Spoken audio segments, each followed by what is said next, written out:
তো সূরা নূরের ৩১ নম্বর আয়াত থেকে আমরা এখন আলোচনা শুরু করব ইনশাআল্লাহ। আউযু বিল্লাহি মিনাশ শাইতানির রাজীম, বিসমিল্লাহির রহমানির রহিম।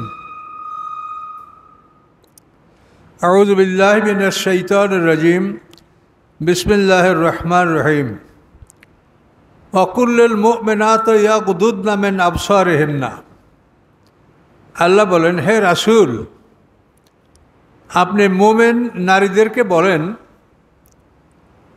ইয়াগুদুদনা মিন আবসারিহিন্না, তারা যেন তাদের চক্ষুগুলিকে নিচু করে রাখে, উপরের দিক তাকাইয়া তারা যেন না চলে। ওই হেফাজনা ফুরুজাহুন্না, এবং তারা যেন তাদের লজ্জাস্থানের হেফাজত করে। ওয়ালা ইবদিনা জিনাতাহুন্না, এবং প্রকাশ করবে না তাদের সৌন্দর্য। ইল্লা মা যহারা মিনহা, উহা ব্যতীত যা স্বাভাবিকভাবে প্রকাশ পায়। এই স্বাভাবিকভাবে প্রকাশ পায় যে সৌন্দর্য, সেটা হচ্ছে তার পোশাক।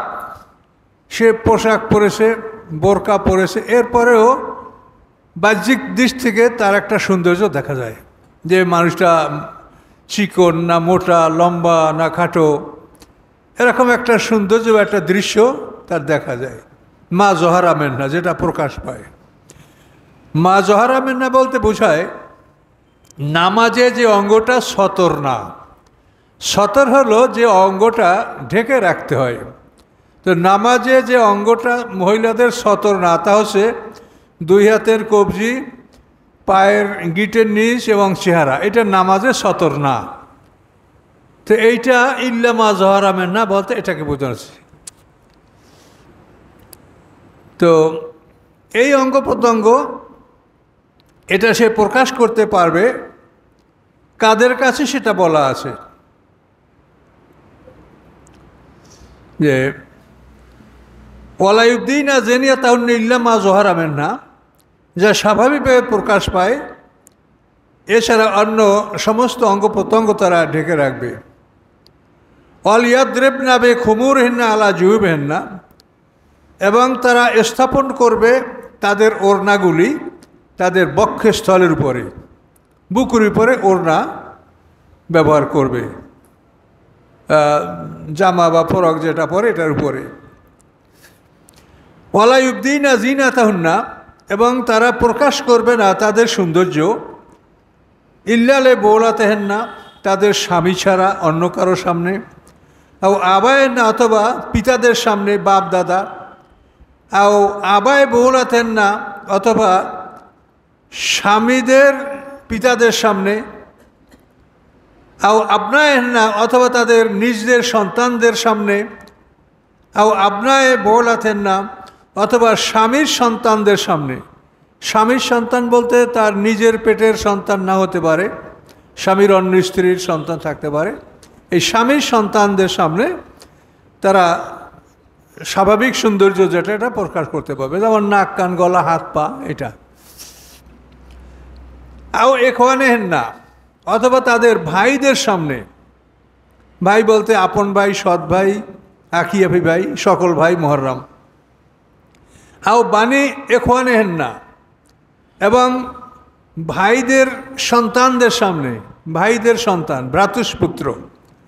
আও বানি আখওয়াতিহিন্না, অথবা বোনের সন্তানদের সামনে।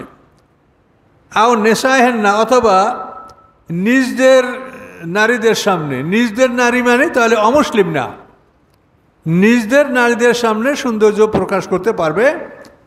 কিন্তু যদি ইহুদি হয়, খ্রিস্টানে, অমুসলিম হয়, তাদের থেকেও ওই রকমই পর্দা করতে হবে, যেরকম অন্য পুরুষদের থেকে পর্দা করতে হয়। ওইভাবে মুসলিম ছাড়া যারা অমুসলিম নারী, ইহুদি, খ্রিস্টান, মোশরেক, এদের থেকেও পর্দা করতে হবে। এই জন্য বলছে নিসাইহিন্না, নিজদের স্ত্রী, নিজদের নারী, নিজ সম্প্রদায়ের নারী, অর্থাৎ মুসলিম জাতি, এই নারী ছাড়া অন্য নারীদের সামনেও তারা সৌন্দর্য প্রকাশ করবে না, তারা বেগানা পুরুষদের মতো। আও মা মালাকাত আইমানুহুন্না, অথবা ওইসব দাসী যাদেরকে সে তার ডান হাত দ্বারা অধিকার করেছে, অর্থাৎ সে তাদেরকে খরিদ করেছে, অথবা তাদেরকে কেউ দান করেছে, অথবা যে কোনোভাবে মানে শরীয়ত সম্মত দাসী, এর সামনেও সে স্বাভাবিক সৌন্দর্য প্রকাশ করতে পারবে। আবার তাবেই না, অথবা এমন পুরুষ, অনুগত পুরুষ, গায়ের উলিল ইরবা, মানে যারা যৌন শক্তিকে হারিয়েছে, ল্যাক অফ ভিগর, অর্থাৎ যাদের শক্তি নাই, যৌন শক্তিবিহীন, কিন্তু তারা মানুষের কাছে যায়, ঘোরাফেরা করে শুধু খাবার জন্য। এ ধরনের পুরুষের সামনেও সৌন্দর্য প্রকাশ করা অপরাধ নয়। গায়ের উলিল ইরবাতে মিনার রিজাল, যে সমস্ত পুরুষরা তাদের যৌন শক্তি হারিয়েছে। আবার তেফলাল্লাযিনা লাম ইয়াযারু আলা আওরাতিন নিসা, অথবা ওই সমস্ত শিশু যারা নারীদের গুপ্তাঙ্গ সম্পর্কে জ্ঞান রাখে না। বালক এতটুক বয়সের যে নারীদের গুপ্তাঙ্গ সম্পর্কে তাদের জ্ঞান নাই, তাদের সামনেও সৌন্দর্য প্রকাশ করা যাবে। ওয়ালা ইয়াদরিবনা বিআরজুলিহিন্না, এবং তারা পদাঘাত করবে না, আঘাত করবে না পা দ্বারা, লিউলামা, যাতে জানা যায়, মায়ুকফিনা মিন জিনাতিহিন্না, যে যা লুকায়িত আছে তাদের সৌন্দর্য। অর্থাৎ এমনভাবে পা মারবে না যাতে পায়ে পাঞ্জেরি, মল বা দেহে যে অলঙ্কার পরা আছে এগুলার কোনো ঝনঝনানি আওয়াজ শোনা যায়, এভাবে পায়ের আঘাত করে তারা চলবে না। তুবিরাল্লাহ জামিয়ান আইয়ুল মুমিনুন, এই সব অপরাধ থেকে তওবা করো হে মুমিনরা, লাআল্লাকুম তুফলিহুন, তাহলেই তোমরা জয়যুক্ত হতে পারবে। অর্থাৎ যারা মুহাররম একমাত্র তাদের সামনে এই সৌন্দর্য প্রকাশ করা যাবে, এছাড়া অন্যদের সামনে সৌন্দর্য প্রকাশ করা যাবে না। কিন্তু বর্তমান যুগ তো ফেতনার যুগ, কাজে এই যুগে যথাসম্ভব এদের মধ্যেও যদিও সৌন্দর্য প্রকাশ করে আল্লাহ বৈধ করেছেন, সতর্কতার সহিত চলাফেরা করতে হবে। তার কারণ পৃথিবী একটা অত্যন্ত খারাপ অবস্থায় উপনীত হয়েছে। ওয়ানকিউল আয়ামা মিনকুম, বিবাহ দাও আয়মাদেরকে। আয়মা হলো যে পুরুষের স্ত্রী নাই আর যে নারীর স্বামী নাই, এদেরকে আয়মা বলে। আয়মা, আল্লাহ বলেন এই আয়মাদেরকে বিবাহ বন্ধনে আবদ্ধ করো, তাদের জন্য বিবাহের ব্যবস্থা করো। মিনকুম, তোমাদের মধ্যে যারা আয়মা, পুরুষ তার স্ত্রী নাই অথবা মহিলা তার স্বামী নাই। ওয়াসসালিহিন মিন ইবাদিকুম, এবং তোমাদের দাসদের মধ্যে হতে যারা সৎকর্মশীল, যারা ভালো, তাদেরকেও তোমরা বিবাহের সুযোগ করে দাও। বা ইমাইকুম, এবং তোমাদের দাসী, এই দাসীদের মধ্যে যারা সৎকর্মশীলা, যারা এক মহিলার দাসী আছে ভালো চরিত্রবান, তাদেরকেও তোমরা বিবাহের ব্যবস্থা করে দাও। এই যে কোনো ফুকারা, যদি তারা ফকির হয়, যেহেতু সে গোলাম অথবা দাসী, সে তো ফকির হওয়ারই সম্ভাবনা। এই কোনো ফুকারা যদি তারা ফকির হয়, তো ইউগনিহিমুল্লাহু মিন ফাদলি, আল্লাহ তার অনুগ্রহ দ্বারা তাদেরকে সম্পদশালী করবেন। আল্লাহু ওয়াসিউন আলিম, আল্লাহ তাআলা প্রশস্ততার মালিক, মহাজ্ঞানী। তাহলে এই ধরনের দাস দাসী যদি, মানে পুরুষের অধীনে একাধিক দাসী আছে অথবা গোলাম আছে, তাদেরকে বিবাহ করার সুযোগ করে দিতে বলা হয়েছে। অথবা কোনো মহিলার অধীনে দাসী আছে, এই দাসীদেরকে বিবাহ বন্ধনে যাতে আবদ্ধ হতে পারে এ সুযোগ করে দিতে বলা হয়েছে। মানে ইসলাম হলো এমন একটা সুন্দর বিধান যাতে একটা মানুষের সব দিক থেকে আপনাকে সুরক্ষা দিবে। কোনোভাবে আপনি জেনা, অন্যায়, অপরাধ এদিকে যেন আপনার টেন্ডেন্সি, এদিকে ঝোঁক না হয়, সব ধরনের সুযোগ করে দেওয়া হয়েছে। এই সব কিছু সুযোগ করে দেওয়ার পরেও আপনি এগুলি গ্রহণ না করে যদি অন্যায়ভাবে আপনি চলতে লাগেন, তা আপনার মহাবিপদ হয়ে যাবে। আপনার এমন রোগ হবে, এইডস রোগ হবে, যে রোগের আর কোনো চিকিৎসা নেই, আপনি আর কোনো দিন ভালো হবেন না। এইডস রোগ হয় জেনার কারণে। এটার আমি আপনাকে সংক্ষিপ্ত বিবরণ দিচ্ছি যে পুরুষের যে বীর্যটা সৃষ্টি হয়, এটা রক্ত থেকে হয়। তো রক্তের গ্রুপ আছে, এত আপনারা জানেনই। আপনাদের বিভিন্ন গ্রুপের আপনারা, তাহলে যার যে রক্তের গ্রুপ তার বীর্যটার ওই গ্রুপের বীর্য, আপনার যে গ্রুপের রক্ত ওই গ্রুপের বীর্য আপনি বহন করে বেড়াচ্ছেন। এখন বিপরীত গ্রুপের রক্ত যদি আপনার শরীরে ঢোকে আপনি তো ধ্বংস হবেন। তো বিপরীত গ্রুপের রক্তটা যেরকম মানুষকে ধ্বংস করে, বিপরীত গ্রুপের বীর্যটাও আপনাকে ধ্বংস করবে।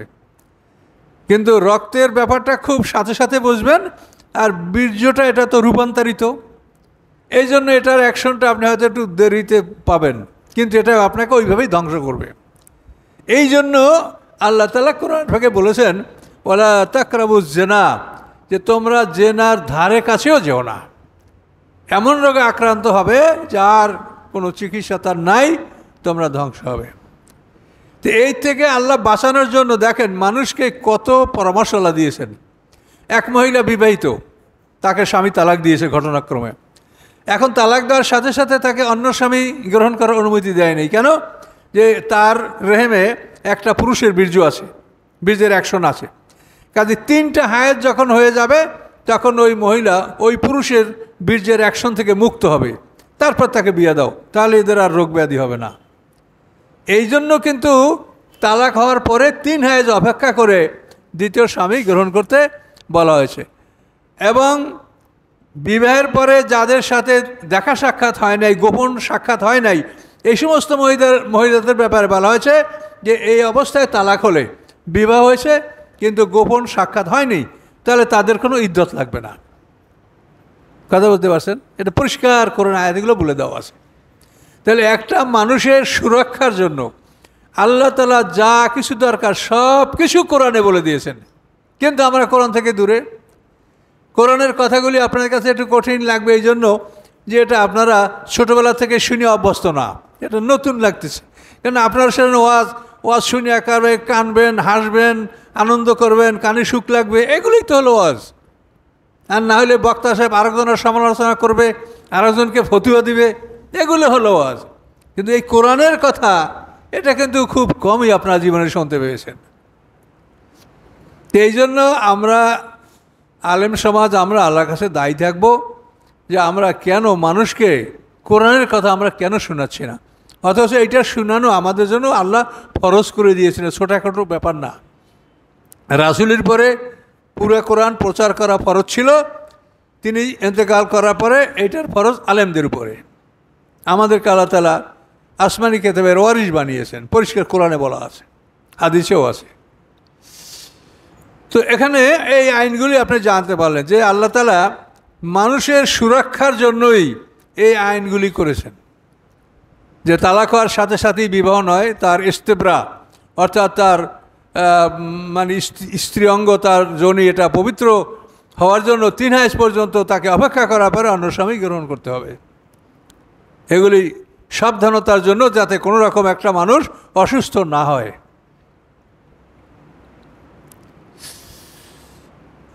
ওয়ালিয়াস্তাফিফিল্লাযীনা লা ইয়াজিদুনা নিকাহান, এরপরে আল্লাহ বললেন যে যারা বিবাহ সংগ্রহ করতে পারে না, বিবাহ সংগ্রহ করতে পারে না অর্থের কারণে, অথবা নারী পাওয়া যাচ্ছে না বিভিন্ন কারণে।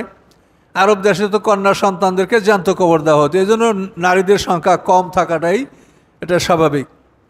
তা আল্লাহ বলেন ওয়ালিয়াস্তাফিফিল্লাযীনা, বিরত থাকে, নিজেদেরকে যেন সংরক্ষণ করে তারা, লা ইয়াজিদুনা নিকাহান, যারা বিবাহ পাচ্ছে না, মানে অর্থের কারণে বিবাহ পাচ্ছে না অথবা নারীর অভাবের কারণে বিবাহ পাচ্ছে না, তারা যেন নিজেকে সংরক্ষণ করে, নিজেদেরকে যেন হেফাজতে রাখে, যেন অন্যায় না করে।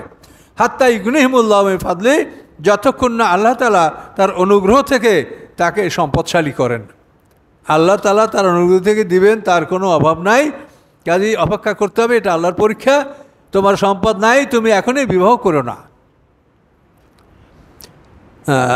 এখন এখানে দেখেন, এই যে ফ্যামিলি প্ল্যানিং নিয়ে আপনারা ভাবছেন বা সমাজ একটা বিরাট চিন্তা ভাবনা করছে, কিন্তু কোরআনে কিন্তু ফ্যামিলি প্ল্যানিং এখানেই দেওয়া আছে যে বিবাহ সংগ্রহ করতে যারা পারে না, যারা দরিদ্র, তারা বিয়ে করবে না।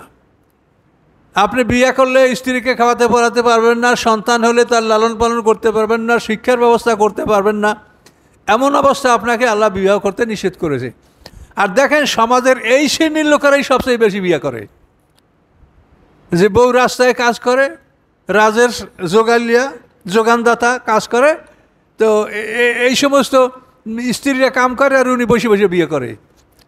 আর অনেক ছেলে পেয়ে সব, যে ধনী পরিবারে কিন্তু মানুষ কম, এই দরিদ্র পরিবারে মানুষগুলো বেশি। কিন্তু কোরআন কি বলেছে?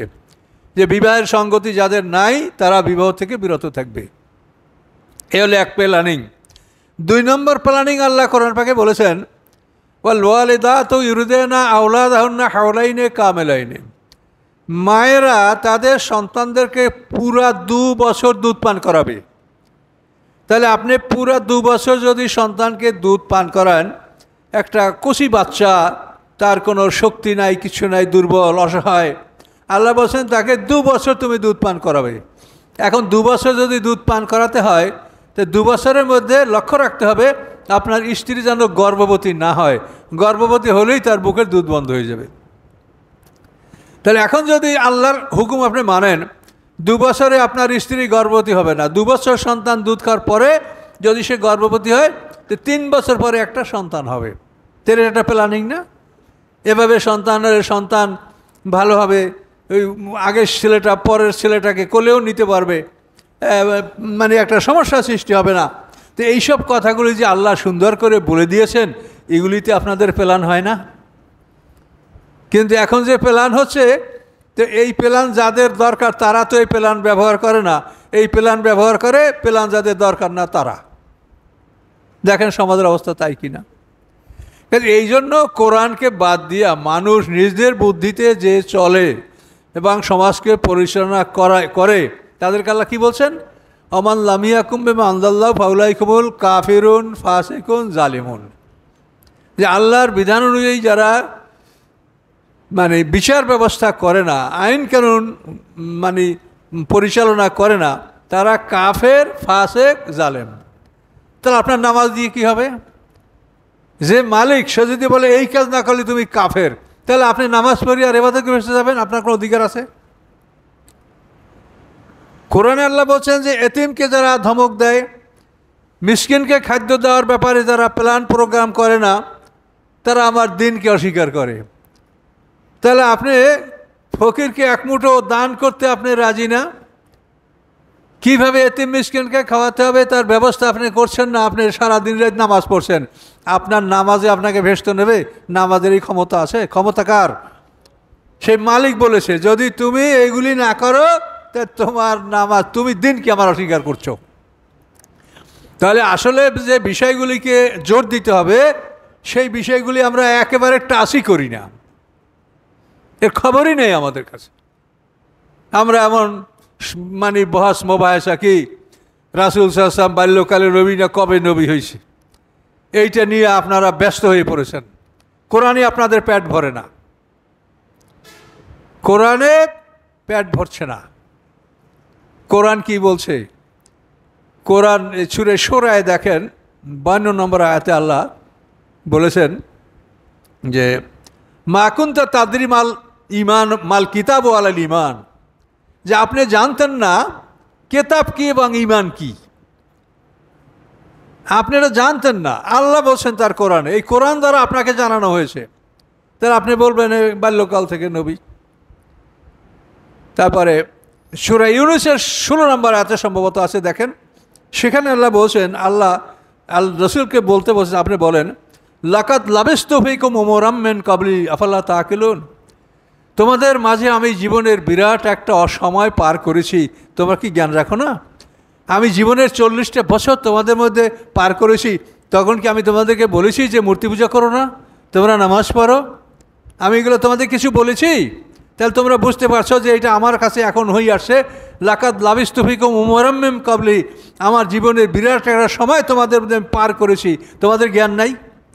এই কথা কোরআনে থাকার পরেও তিনি নবী কবে এইটা নিয়ে আপনারা খোঁচাখুচি, ঝগড়া, ধাবরাধাবরি, মারামারি পর্যন্ত চলে যাচ্ছেন।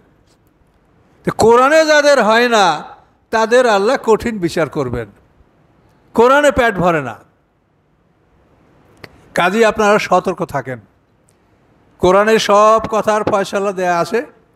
কোরআনে যা আছে এইটার উপরে আপনি মানে আপনার এটা মানে সাফাই, সেটা আপনার জন্য যথেষ্ট আপনি মনে করেন, আপনার অনেক কিছু করতে হবে, জানতে হবে তা না। এই কোরআনে যেটা সেইটা জানেন, কিন্তু আপনি এমন জিনিস জেনেছেন, আপনি যার দ্বারা আপনার ব্রেনটাকে প্রিঅকুপাইড করে রেখেছেন, এটা আগেই বোঝাই করে ফেলেছেন।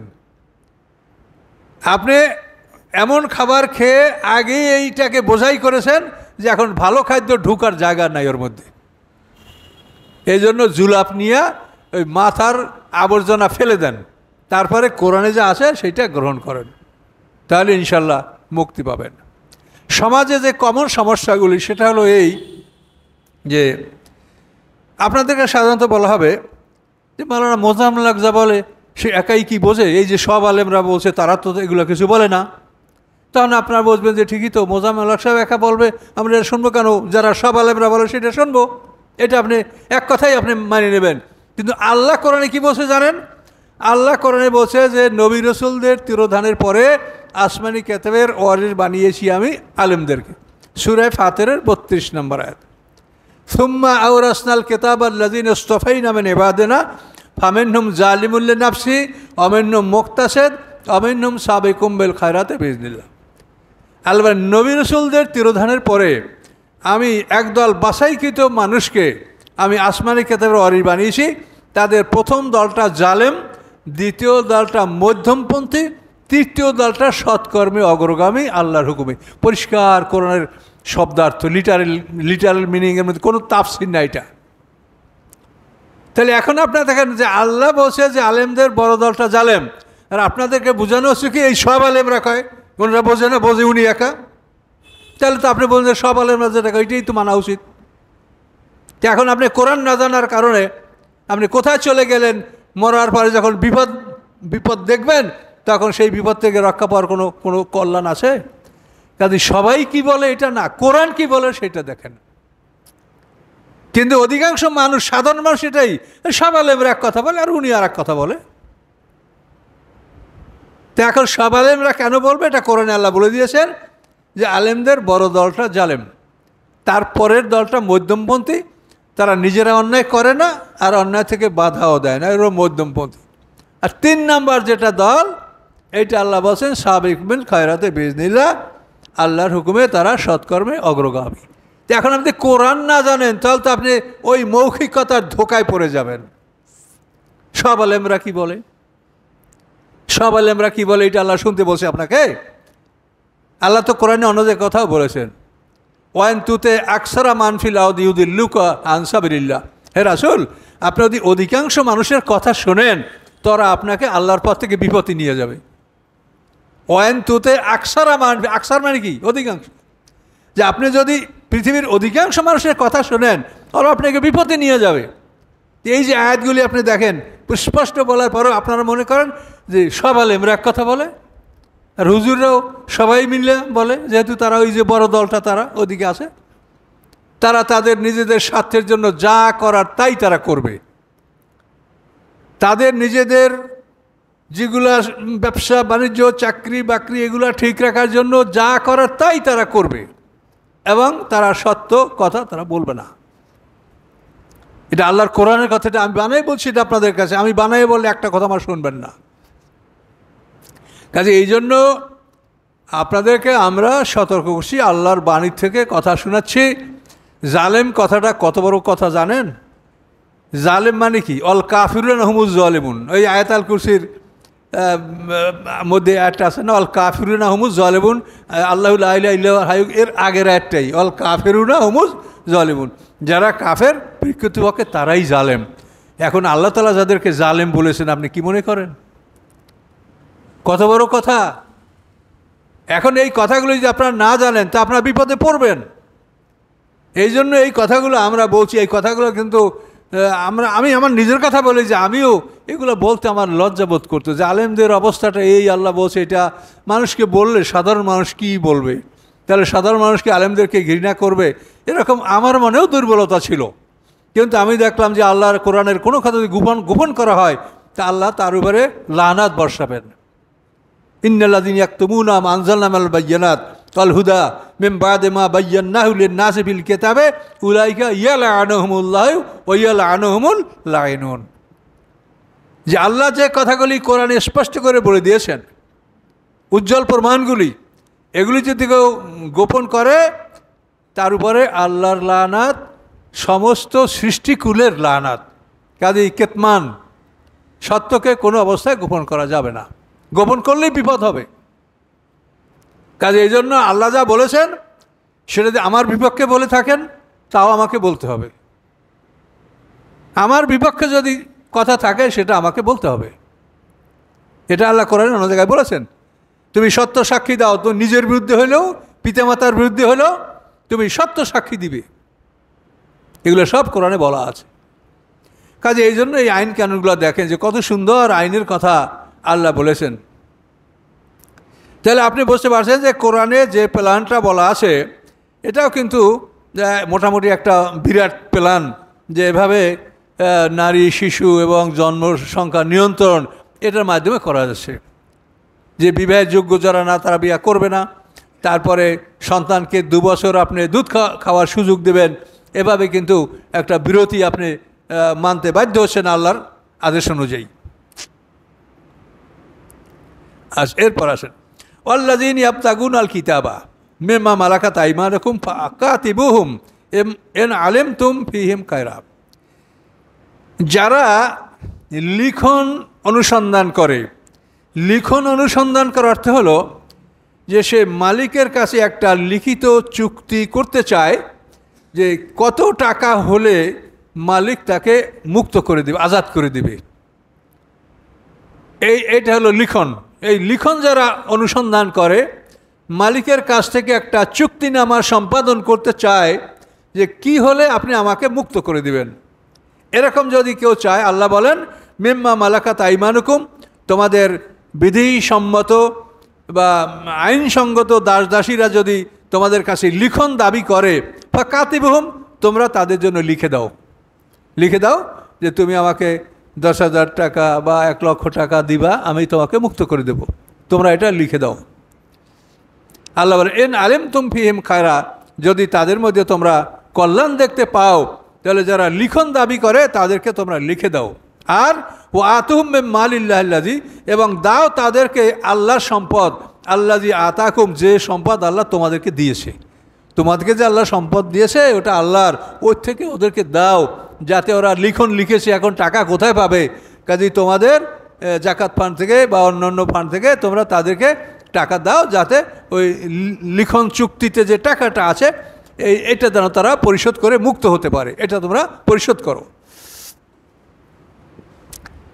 আচ্ছা, আর কথা বলা হচ্ছে কি, ওয়ালা তুকরু ফাতায়াতুকুম আলাল বেগা, তোমরা জবরদস্তি করবে না তোমাদের দাসীদেরকে জেনায়, বেশ্যাবৃত্তিতে। এটা হলো আরবে যে প্রথাটা ছিল, যাদের অনেক দাসী ছিল, এই দাসীদেরকে তারা বেশ্যাবৃত্তি করার জন্য তাদের মানে house of prostitution, post quarter এগুলো করে দিত, যে তোমরা এখানে বসে বেশ্যাবৃত্তি করে আয় করবে, মালিক সে আয়টা নিত। এরকম একটা অবস্থা জাহিলিয়াতে ছিল। আর এখনও কিন্তু আমাদের সমাজে আছে যে নারীদেরকে চুরি করে নিতে পারলে, বিভিন্ন লোভ লালসা দিয়ে তাদেরকে বের করে নিতে পারলে তাদেরকে বেশ্যাখানায় বিক্রি করে দেওয়া হয়, যে নারীদেরকে বিক্রি হচ্ছে লাভটা তার হয়। তাহলে এই যে কোরআনে যেটা বলছে জাহিলিয়াতে, এখন আমাদের সভ্য জগতে তো আমরা এটাই করছি, দেখেন একই জিনিস। তাহলে ওরা হলো দাসী আর এরা হলো স্বাধীন নারীদেরকে চুরি করে নিয়ে এই প্রস্টিটিউশনে তাদেরকে বাধ্য করা হচ্ছে। তাহলে ওটা সেটা আরও মারাত্মক অপরাধ, যেটা আমরা আমাদের সমাজে দেখতে পাচ্ছি। তাহলে এই বিষয়গুলি সম্পর্কে সমাজের মানুষকে আমরা যদি সচেতন করি, সবাই সচেতন হলে তো নারীর এরকম বিপদে নাও পড়তে পারে। কিন্তু আমরা তো এগুলো সম্বন্ধে সচেতন না, যেটা আমাদেরকে আল্লাহ আদেশ করে রেখেছে কোরআনে, এর ব্যাপারে আমাদের খবর আছে। এটা যে কোরআনে আছে, জিজ্ঞাসা করবে যে তুমি তোমার এই মহল্লার লোক, তুমি এই পাড়ার লোক, তুমি নেতা সর্দার, কোথায় কী হয় তুমি কেন দেখো নাই? তুমি এই পাড়ার দায়িত্বশীল, তুমি একজন মেম্বার, তুমি একজন কমিশনার, এগুলি সব তোমার দেখার দায়িত্ব। তো এটা কেমন করে হলো? এগুলো জিজ্ঞাসা করা হবে, এই কোরআন দ্বারা এই বিচার করা হবে। আপনাদের বা আমাদের পৃথিবীতে অন্য যত কেতাব আপনারা পড়েন, ওই কেতাব বিচারের ধারে কাছেও যাবে, এই কোরআনটা যাবে। এবং এইখানে যা আছে এটা সম্বন্ধে আমরা সবাই প্রশ্নের সম্মুখীন হব। কী বলা হয়েছে এখানে? যে তোমরা তোমাদের দাসীকে বেশ্যাবৃত্তিতে তাদেরকে তোমরা বাধ্য করবে না। তুমি মালিক, তুমি যদি এটা বলো তাহলে কী করবে তারা? নারাদনা তাহাসুনান, যদি চায় তারা নিজেদেরকে সংরক্ষণ করতে, তাহলে তোমরা তাদেরকে এভাবে অন্যায় কাজে জবরদস্তি করবে না। কেন? লেতাবতাগু আরাদাল হয়তে দুনিয়া, লেতাবতাগু আরাদাল হায়াতা দুনিয়া, যে এদের মাধ্যমে তোমরা দুনিয়ার কিছু ধন সম্পদ কামাই করবে, বেশ্যাখানায় দিয়ে এদের থেকে কিছু কামাই করবে, এভাবে তোমরা করো না। অময় একরেহেন না, আল্লাহ বলেন যারা তাদেরকে জবরদস্তি করবে, ফাইনাল্লাহ মিন বাদ একরাহেন না গাফুর রহিম, নিশ্চয়ই তাদেরকে জবরদস্তি করার পরে আল্লাহ তাআলা তাদেরকে মাফ করে দিবে। তুমি মালিক হইয়া তোমার দাসীকে যদি বেশ্যা হইতে বাধ্য করো, এইখানে ওই যে নারী তোমার দাসী, তাকে আল্লাহ ক্ষমা করবে, কিন্তু তোমাকে আল্লাহ শাস্তি দিবে।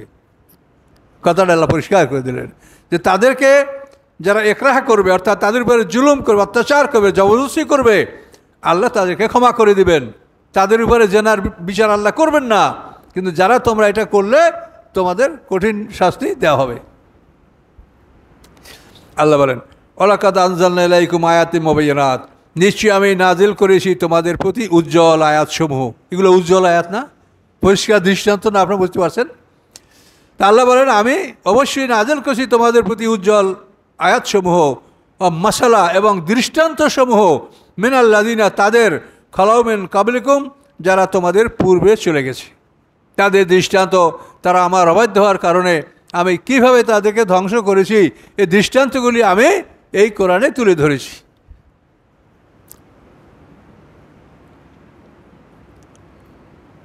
ও মাওয়াজাতুল মুত্তাকিন, এবং এই কোরআনের সমস্ত কথাগুলি উপদেশ মুত্তাকিনদের জন্য, বিশেষ নসিহত মুত্তাকিনদের জন্য। মুত্তাকিন কারা? যারা নিজেদেরকে মন্দ হতে দূরে রাখে। ওয়ার্ড অফ ইভিল মানে আপনি নিজেকে মন্দ থেকে দূরে রাখেন, নিজে মন্দ আপনাকে স্পর্শ করতে না পারে, এর নাম হলো মুত্তাকিন। আচ্ছা, সামনে আয়াতটা একটু কঠিন। আল্লাহ নূরুস সামাওয়াতি ওয়াল আরদ, আল্লাহ হচ্ছেন আকাশ পৃথিবীর আলো। এই যে আকাশ পৃথিবী আমরা দেখতে পাচ্ছি, এই আকাশ পৃথিবীর আলো এবং আকাশ পৃথিবীর যত সৃষ্টি, এগুলি সব আল্লাহর অস্তিত্বের প্রমাণ করে। এই প্রত্যেকটা জিনিস সম্বন্ধে অনুসন্ধান করবেন, প্রমাণ করবে যে এটা আল্লাহর, এটা আল্লাহ করেছেন।